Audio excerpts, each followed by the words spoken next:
मुआशरे में जो जादूगर होते हैं, जादू करने वाले, उनको तलाश करना, उनको पकड़ना और उनको जो है ले जाकर कोर्ट में ले जाकर उनको सजा दिलवाना। जादूगर की सजा इस्लाम में कत्ल है।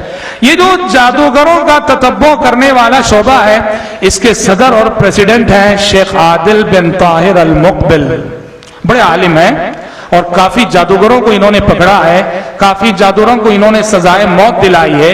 शेख आदिल की एक छोटी सी किताब सऊदी अरब की हुकूमत ने छापी है, छोटा सा किताबचा है, जिसमें उन्होंने ये बताया है कि जादूगर कैसे जादू करता है, क्या क्या मक्कारियां करता है। उस किताब के अंदर अजीबोगरीब वाकया जिक्र किया है। मैं आपको ये बताने के लिए कि रब्बुल आलमीन कैसे दुआएं सुनता है, यकीन के साथ अगर बंदा मांगे रब्बुल आलमीन कैसे दुआएं सुनता है। लिखते हैं कि एक शख्स मेरे पास आया, आके कहने लगा कि शेख आदिल, मेरी सारी फैमिली, मेरे सारे घर के अफराद बहुत परेशान हैं, बेहद परेशान हैं। कहा मसला क्या है? कहा मसला ये है कि मेरा एक नौजवान लड़का है, वो एक लड़की की मोहब्बत में गिरफ्तार हो चुका है। मेरा एक नौजवान लड़का है, वो एक लड़की की मोहब्बत में गिरफ्तार हो चुका है। लड़की ने जादू करके उसे अपनी तरफ फेर लिया है। अब सूरत हाल ये है, उसे न खाने पीने की फिक्र है, न पढ़ने लिखने की फिक्र है, न बिजनेस और कारोबार की फिक्र है, ना ही रातों में सोता है। हमेशा उसी लड़की के ख्याल में, उसी लड़की की जुस्तजू में, उसकी गली से गुजरना, उसके घर के सामने जाकर बैठना। हर तरह से हम समझा के देख लिए, समझा के देख लिए, डरा के देख लिए, पर वो बच्चा जो है सुधर नहीं रहा है। आप मेरे इस मसले का हल बताइए। शेख आदिल कहते हैं, मैंने उससे कहा कि देखो,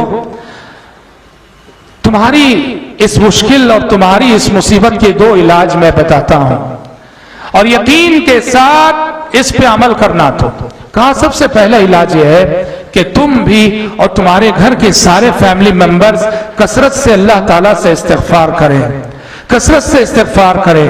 अल्लाहुम्मा ग़फ़िरली, अल्लाहुम्मा ग़फ़िरली, या अस्तग़फ़िरुल्लाह, अस्तग़फ़िरुल्लाह कसरत से पढ़ें, सैकड़ों बार, हजारों बार। भाइयों, आपको मालूम होना चाहिए ये जो इस्तिग़फ़ार है, इस्तिग़फ़ार के समरात, इस्तिग़फ़ार की बरकतें बहुत हैं, एक मुस्तकिल मौजू है। शेख आदिल ने कहा कि तुम्हारे मसले का सबसे पहला हल यह है कसरत से इस्तिग़फ़ार करो। और उन्होंने कहा दूसरा हल यह है तुम्हारे मसले का कि तहज्जुद के वक्त जागना, तहज्जुद के वक्त जागकर वजू करो और वजू करके अल्लाह तबारक व तआला से गिड़गिड़ाकर मांगना और दुआएं करना। अब ये शख्स इन दोनों बातों को सुना और जाकर उस पर अमल करने लगा। कसरत से वो भी उसके सारे फैमिली मेंबर्स इस्तिग़फ़ार करने लगे। और इसका मामूल था, रात में 2 बजे उठ जाया करता था, वजू करता और वजू करने के बाद खूब रो रो कर नमाज फज्र तक दुआएं करता था। वो चौथी रात उसका बयान है, शेख आदिल लिखते हैं, चौथी रात जब वो उठा 2 बजे, जैसे ही वजू करके आया, फोन की रिंग बजने लगी, फोन की रिंग बजने लगी। इसने जाके फोन रिसीव किया तो कहने वाला कह रहा था, तुम जानना चाहते हो कि तुम्हारे बेटे पे जादू करके कहां गाड़ा गया है? कहा कि फला मुकाम पे जाओ और फला जगह खुदाई करो, वहां जमीन से एक चीज निकलेगी, निकालो। ये बाप जो है नमाज फज्र के बाद फोन में जिस शख्स ने जो जगह बताई थी उस मुकाम पे गया, खुदाई किया तो सचमुच वहां से कुछ चीजें निकली, इसके बच्चे के बाल वगैरह जिसमें जादू करके जो है जमीन के अंदर गाड़ा गया था।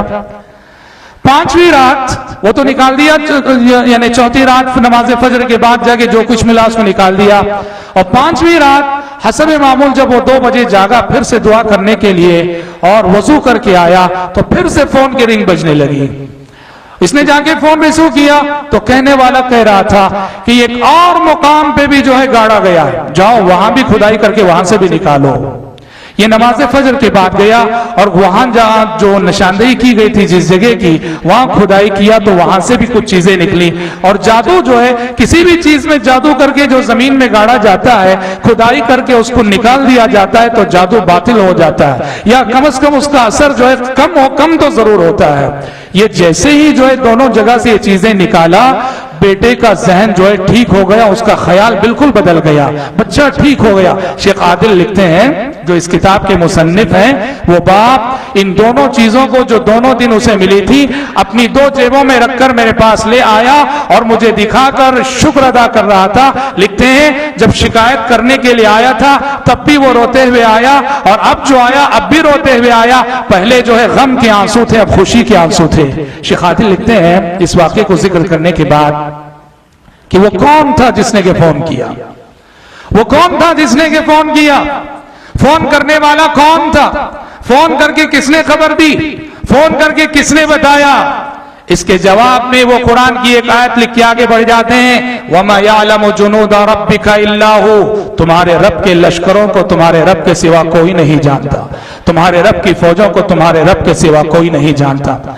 हजरत गिरामी, मैं ये वाकया ऐसे बयान कर रहा हूं, मुस्तनद वाकया है, वाकये के लिखने वाले सहीहुल अकीदा जयीद आलिम हैं और सऊदी अरब के किबारे उलमा में से हैं, और जिन पर सऊदी अरब के बड़े उलमा ने एतमाद करके जादूगरों का ततब्बो करने वाली कमेटी का प्रेसिडेंट और सदर मुकर्रर किया है, उन्होंने ये वाकया लिखा है। हजरत गिरामी, कहना यह है कि कौन सा ऐसा मसला है, जिंदगी की कौन सी ऐसी उलझन है जो दुआ से हल ना हो, जिंदगी का कौन सा ऐसा टेंशन है जो दुआ से हल ना हो।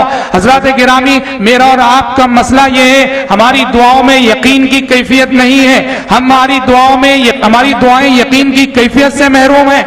हम अल्लाह तबारक व तआला से जब मांगते हैं तो शक की कैफियत, और हमारे अंदर बड़ी जल्दबाजी होती है। तो हजरत गिरामी, तन्हाइयों में, तारीकियों में तजर्रो के साथ और गिड़गिड़ाकर अल्लाह ताला से मांगा जाए, ये दुआएं जरूर कबूल होती हैं।